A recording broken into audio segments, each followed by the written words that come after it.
back when you were more regularly casting, but even now, like, for me, there are a lot of people I see in the that I don't recognize. So. Two perfect example right here. Sad Boys versus Jay. Nope. So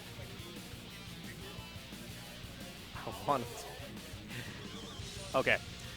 So we're gonna get into this Sheik versus Marth. Okay. Two of my favorite characters, because I'm all about those solid fundies. With these characters, you really, this is the best way of saying it is you're really playing melee with both these characters. Yeah, yeah. Not terribly complicated. No. They don't have lots of fancy stuff. They don't have like the spacey pressure. But inherently have a DI mix-up on a couple key things. So Marth, it's the forward throw versus down throw. If you DI for forward throw and you hit down throw, then tip or F smash, the juicy goodness. And with Sheik, F tilt and fair. Those are the inherent mix-ups, right? So F tilt, you want to DI in, or excuse me, you want to DI out for F tilt to avoid continuing getting comboed, and you don't want to get faired because you'll just get destroyed. But early problems here for NinendoBanned. Trying to shield after he got the crouch cancel the down tilt, got slipped a little bit too far off stage. So, yep. Jay got a bit of a head start here, but NinendoBanned starting to get some damage on the board. And yeah, the forward air, assuming he gets the good edge arc here, that should be enough to clean it up. Nice needle to snipe the double jump. Yep, that's all you need. This is what's so important with Sheik is this is a character that is one of the best edge guarders in the game. Absolutely phenomenal, and it comes down to awesome tools like Needle. Yes. Needle is excellent. Aerial Needles is my shiznit. It is so good. It is phenomenal. Oh, there was a fair opportunity there. You could have just simply, so as he did up B, you should have done just drop down up fair immediately. And then that would have just sent him out. Jay going for kind of a wild tech chase there, using the down air to cover the roll in, and again the needle sniping the double jump. Whenever you're starting your double jump, it's such a huge window of opportunity for your opponent, because all you need to do is just stop their momentum, and then their recovery just goes absolutely nowhere. And for Sheiks, I mean, they foam at the mouth as soon as they see you guys. As soon as they see you like double jump, Sheiks just foam at the mouth. Oh yeah. Yes, gimme. This is all I that's want. What I want. Yeah. and that's, oh my gosh, he just brought the hammer down. That was rough. So what's really important also for Sheiks in particular in this matchup is dash forward, wave dash back. Now the reason being is, especially at mid to low level plays, Marths are very gung-ho and they love pressing buttons, especially when they shouldn't. For instance, slamming the C stick forward while a killing move. That's a really good move if you hit. If you don't hit, not so much. Because then you have to deal with all this end lag. So that's why Sheiks are really good at dash forward, wave dash back. If they see some button come out, boom, go in for that grab, go in for that dash attack. And at those higher percentages, that can lead to combos into fairs, into dares, as you take them up the platform. I mean, so many cool opportunities. Yeah, and it's especially important because Sheik does not really have a dash dance. Her dash startup ends very quickly, so she can't cancel it back and forth and get very much actual distance out of it. So if she wants to get any real movement, she needs to be using wave dashes.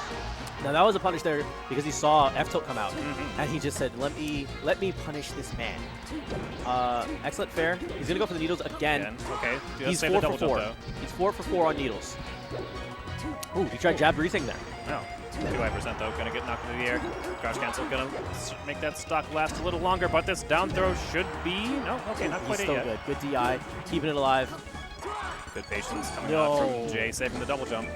He could have waited a little bit longer before he rolled up onto the stage. Well, see, but that's the problem whenever your opponent actually does have the double jump, is if you do wait and they up B early, you get stage spiked and you die. So whenever you're in that sort of position, if you can manage to hold on to your double jump, it's very ambiguous as an edge guarder when you should be rolling up to get that invulnerability, when you should be holding on. There's some different tricks you can do, like you can try to like hack stash to like retain invulnerability, but in general, that's the situation Marth wants to be in. That's a really good point. I didn't think of that. Roy's very similar. So I'm very well acquainted with this idea. Oh well, we're seeing the swap to Fox here. Okay. So this is a good stage for Marth. This is actually my favorite stage as Marth. The reason being is both those platforms well within reach, and terrifying things can continue to happen. We've seen guys like Arc just completely mangle people, even as they approach the middle top platform, with things like countless up airs on top of each other.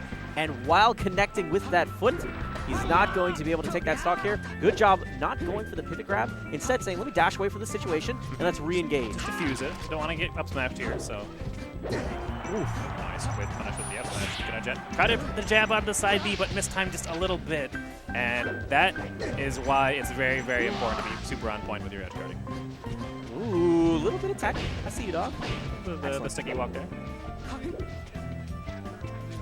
Very scary. That's actually a good situation to point out. Yeah, like as the Marth player, in almost all situations you want to be aiming for the ledge whenever you're covering. So if you go onto the stage like that, it's actually a very, very vulnerable position to be in, because as you're falling, you know, you've used your double jump, you're not touching the ground yet. If you get hit before you actually touch the ground, like if you had just jumped out of shield and shine, Marth's stock would be gone.